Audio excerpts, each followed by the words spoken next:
Welcome back in to another episode of the best history lesson and spiritual insights on the planet. This is the Spaceman 2.0 with the Phoenix Truth Rising show, here to help you grow in the knowledge and wisdom of truth, and the truth will set you free. Exposure of the Illuminati's plan of world conquest is the death knell to the New World Order. Get your Phoenix Journal today, scroll down below, and get instructions how you can donate and get one shipped out to you today. With that being said, let's move back on into Through Darkness and Delight and the Cycles of the Divine Plan, Volume 1, talking about Earth's age, 4 billion plus, and how do we tell that with the crust of the Earth is different in thickness on the ocean floor compared to that on the landmass. And that which is within the Pacific Ocean is even thinner because that's the cleaved part that was talked about with the Sumerian text and Tiamat, the original name of Earth, before it was broken apart by Nibiru, the 3,600-year-old orbit that comes through our solar system, with the Anunnaki and the Nephilim, and saying that the Nephilim have been here and are still here to this day, making way for the time when they Nibiru return.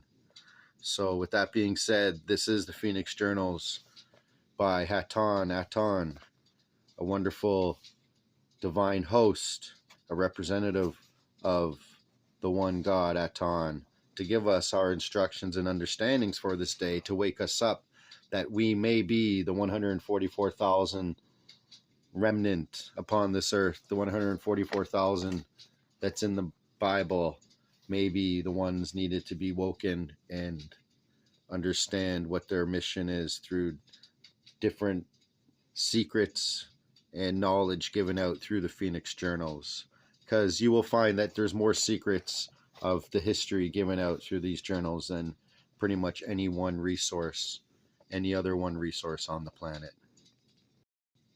And then the next episode we'll get more on what the Phoenix Journals truly are in terms of being way to show that there is documented proof by physical-oriented investigative journalists on the globe, and whether they've come to the correct conclusions or not, their data is correct and needs to be just clarified a little bit more, and therefore to clarify for us the secrets of the ancients, so that no one scribe or no one person giving out is ever put in danger because they're the only one that knows. So that's another reason why you need to get this journal into your hands, so that you can be another one that can relay this information out to others, and we can spread the knowledge far and wide to wake up the masses, for the time is at hand of the transition into the golden age of radiance and light.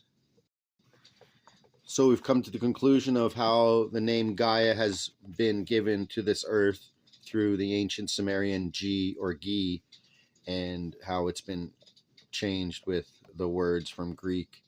So, starting the fourth paragraph down, which is one line, again. Is Gaia a living planet trying to heal her wounds? The most obvious place on the surface of the earth where it was so wounded is the Pacific Ocean. Oh my goodness, could it be? While the average plunge in the crust surface in its oceanic parts is about 2.5 miles. In the Pacific, the crust has been gouged out to a present depth reaching at some points 7 miles. If you can remove the Pacific's floor, the crust built up there over the last 200 million years, you would arrive at depths at reaching 12 miles below the water's surface, and between some 20 to nearly 60 miles below the continental surface. This is quite a large cavity, Chellis. How deep was it before the crustal buildup over the past 200 million years? How large was the wound 500 million years ago, 1 billion years ago, 4 billion years ago? Suffice it to say, it was considerably deeper. What can your scientists say with some certainty? That the extent of the gouging was more extensive, affecting a vastly greater part of the planet's surface? The Pacific Ocean at present occupies about a third of Earth's surface. But as far as your people can ascertain regarding the past 200 million or so years, it has been shrinking. The reason for shrinkage is that the continents flanking it, the Americas on the east, Asia and Australia on the west are moving closer to each other, squeezing out the Pacific slowly but relentlessly, reducing its size inch by inch yearly. Plate tectonics. These are the same plates which I continually tell you about in regards to the changes. Specifically, I refer mostly to the U.S. Pacific coastal area and Ring of Fire, i.e. the Pacific Plate, will smash under the western U.S. coast and raise the land of the Mojave Desert in the northern portions, along with a big rise in the area of this location, Tehachapi, Tejas shape, Tehachapi, Tehachati. This science and explanations dealing with this process and point have come to be known as the theory of plate tectonics. Its origin lies, as in the study of the solar system, in the discarding of notions of a uniform, stable, permanent condition of the planets in favor of the recognition of catastrophism, change, and even evolution, concerning not only flora and fauna, but the globes on which they evolved as living entities that can grow and shrink, prosper and suffer, even be born and die. Honor to Alfred Wegener. To Alfred Wegener, to you owe appreciation for this new science of plate tectonics. Wegener, a German meteorologist, wrote all about this theory and published it a long time ago in 1915, Die Entstehung der Kontinente und Oceane. His starting point, not a new concept, was the obvious fit between the contours of the continents on both sides of the southern Atlantic. But before Wegener's ideas, the solution had been to postulate the disappearance by sinking of continents or land bridges, the belief that the continents have been where they are from time immemorial, but that a midsection sank below sea level, giving the appearance of continental separation. Augmenting available data on flora and fauna with considerable geological matches between the two sides of the Atlantic, Wegener came up with the notion of Pangaea, a supercontinent, a single huge landmass into which he would fit all the present continental masses like pieces in a jigsaw puzzle. Pangaea, living Pan, which covered about one half of the globe, suggested Wegener, was surrounded by the primeval Pacific Ocean. Floating in the midst of the waters like an ice floe, the single landmass underwent a series of rifting and healings until a definite and final breakup in the Mesozoic era, the geological period that lasted from 225 to 65 million years ago. Gradually, the pieces began to drift apart. Antarctica, Australia, India, and Africa began to break away and separate. Subsequently, Africa and South America split apart as North America began to move away from Europe, and India was thrust towards Asia. And so the continents continued to drift until they rearranged themselves in the pattern recognized today. The split up of Pangaea into several separate continents was accompanied by the opening up and closing down of bodies of water between the separating pieces of the landmass. In time, the single panoramic ocean separated into a series of connecting oceans or enclosed seas, such as the Black, Caspian, and Mediterranean, and such major bodies of water as the Atlantic and the Indian Oceans took shape. But all these bodies of water were pieces of the original, of which the Pacific Ocean still remains.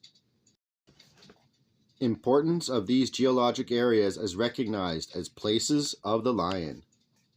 Simple surmising will indicate that of the original placements of man and the lost continents all indicate some important locations. Further, it must be evident that geologically and historically the upcoming catastrophic impact and Armageddon are suggested to be destined for the areas of the Holy Lands. What might this mean? It might very well mean that the expected impact of returning Tiamat might very well do the most impressive work on that particular side of your globe. It will mess up a lot of stuff everywhere, but you can expect a massive removal of real estate if that returning object is allowed to connect with your planet. From the direction of travel already plotted by your scientists, it will pass on the opposite side of the globe on this go-about. If your planet is sucked out again, you will have a real jumble of confusion. Wegener's view of the continents as pieces of a cracked ice floe shifting atop an impermanent surface of the earth was mostly received with disdain, even ridicule, by the geologists and paleontologists of the time. Sound familiar? It took half a century for the idea of continental drift to be accepted into the halls of science. Is it possible that what we are assembling herein for you might be the way it is? What helped bring about the changed attitude were surveys of the ocean floors begun in the 1960s that revealed such features as the mid-Atlantic ridge that it was surmised was formed by the rise of molten rock called magma from the Earth's interior, welling up, in the case of the Atlantic, through a fissure in the ocean floor that runs along almost the whole ocean's length. The magma cooled and formed a ridge of basaltic rock. Herein is Soltek's Pleiadian, Commander Soltek, geophysicist's major subject of expertise, which he has previously shared with you regarding volcanoes. I honor him, but feel it necessary to press on with my own outlay of information. My subject is not basically geology or geography, but the creation and spiritual connections. As one welling up followed another, the old sides of the ridge were pushed to either side to make way for the new magma flow. A major advance in these studies of the ocean floors took place with the aid of CSAT, an oceanographic satellite launched in June of 1978 that orbited the Earth for some 3 months or so. Its data were used to map the seafloors, giving you an entirely new understanding of your oceans and globe as a whole, with their ridges, rifts, seamounts, underwater volcanoes, and fracture zones. The discovery that, as each upwelling of magma cooled and solidified, it retained the magnetic direction of its position at that time was followed by the determination that a series of such magnetic lines, almost parallel to one another, provided a time scale as well as a directional map for the ongoing expansion of the ocean's floor. This expansion of the seafloor in the Atlantic was a major factor in pushing apart Africa and South America, and in the creation of the Atlantic Ocean and it continuing widening. Other forces involved. Other forces such as the pull of the moon, the Earth's rotation, and even movements of the underlying mantle also are believed to act to split up the continental crust and shift the continents about. These forces also exert their influence naturally in the ocean ridges. These forces also exert their influence naturally in the Pacific region. The Pacific Ocean revealed even more mid-ocean ridges, fissures, underwater volcanoes, and other features like those that have worked to expand the Atlantic Ocean. Why then, as all the evidence shows, have the land masses flanking the Pacific not moved apart as the continents flanking the Atlantic have done, but rather keep moving closer, slowly but surely, constantly reducing the size of the Pacific Ocean? The explanation is found in the companion theory of continental drift, the theory of plate tectonics. The continents, it has been postulated, rest upon giant movable plates of the Earth's crust, and so do the oceans. When the continents drift, when oceans expand as the Atlantic or contract as the Pacific, the underlying cause is the movement of the plates on which they ride. At present, scientists recognize 6 major plates, some of which are further subdivided: the Pacific, American, Eurasian, African, Indo-Australian, and Antarctic. The spreading seafloor of the Atlantic Ocean is still distancing the Americas from Europe and Africa inch by inch. The concomitant shrinking of the Pacific Ocean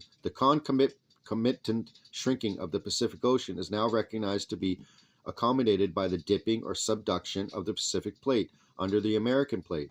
This is the primary cause of the crustal shifts and earthquakes all along the Pacific Rim, as well as the rise of the major mountain chains along that rim.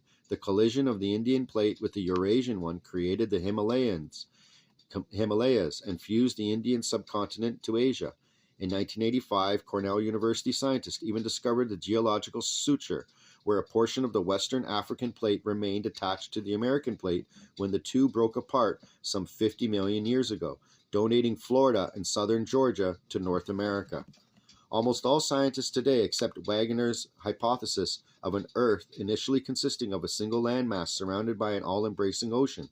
Could this be why the wondrous greenstone granite used in the Georgia Guidestone Monument might have matched the green granite of the African planet in portions?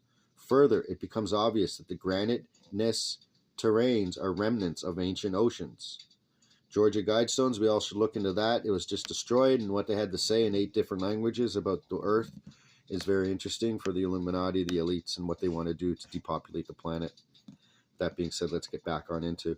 Further, it became it becomes obvious that the granite gneiss terrains are remnants of ancient oceans. Well, Cellis, today will be ancient in 3.5 billion years. Extensive rock records in virtually all the continents indicate that they were contiguous to oceans of water for more than 3 billion years. In some places, such as Zimbabwe in southern Africa, sedimentary rocks show that they accreted within large bodies of water some 3.5 billion years ago.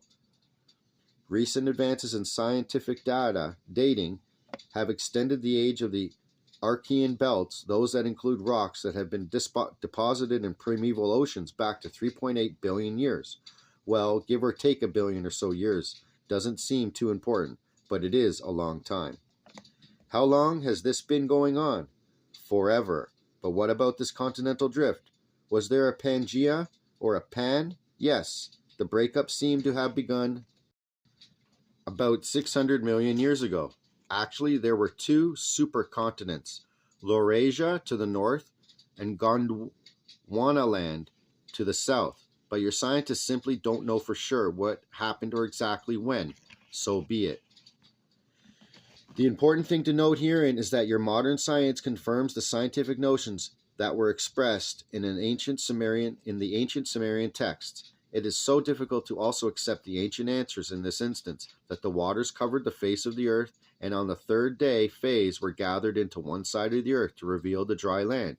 Was the uncovered dry land made up of isolated continents or one supercontinent, a Pangea? Although it matters not as far as the corroboration of ancient knowledge is concerned, it is interesting to note that Greek notions of Earth, although they led to a belief that Earth was disc-like rather than a globe, envisioned it as a landmass with a solid foundation surrounded by waters. This notion must have been drawn on earlier and more accurate knowledge, as most of the Greek science did. You will find that the Old Testament repeatedly referred to the foundations of the earth and expressed knowledge of the earlier times regarding the shape of the earth in the following verses, praising the Creator. The Lord's in the earth and its entirety, the world and all that dwells therein, for he hath founded it upon the seas and established it upon the waters. Psalms 24, 1-2. In addition to the term Eretz, which means both planet Earth and earth, ground, the narrative in Genesis employs the term Yabashah, literally the dried out landmass, when it states that the waters were gathered together into one place, to let the Yabashah appear. But throughout the Old Testament, another term, Tabel, is frequently used to denote the part of earth that is habitable, arable, and useful to mankind, including being a source of various ores. The term Tabel, usually translated as either the earth or the world, is mostly employed to indicate the part of earth distinct from its watery portions. The foundations of this Tabel were in juxtaposition to the sea. Basins. This was best expressed in the Song of David, 2 Samuel 22:16 and Psalms 18:16. The Lord thundered from the heavens, and the Most High his sounds uttered. He loosed his arrows, sped them far and wide, a shaft of lightning, and disconcerted them. The channels of the seabed were revealed, the foundation of Tebel were laid bare. With what is known today about the foundations of the earth, the word Tabel clearly conveys the concept of continents whose foundations, tectonic plates, are laid in the midst of the waters. It is not a thrill to discover the latest geophysical theories echoed in a 3,000-year-old psalm.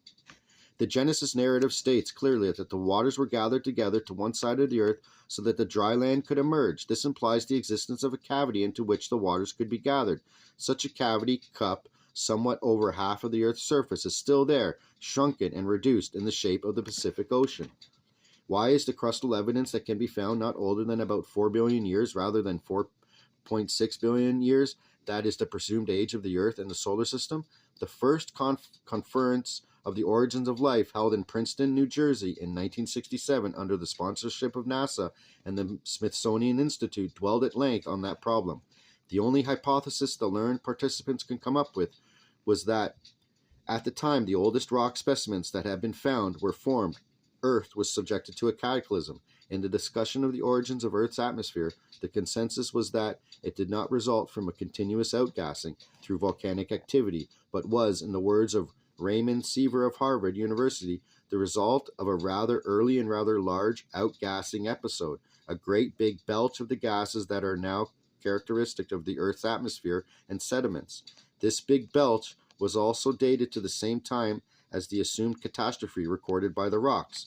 With this kind of knowledge, it is no wonder you are in total political and educational decay.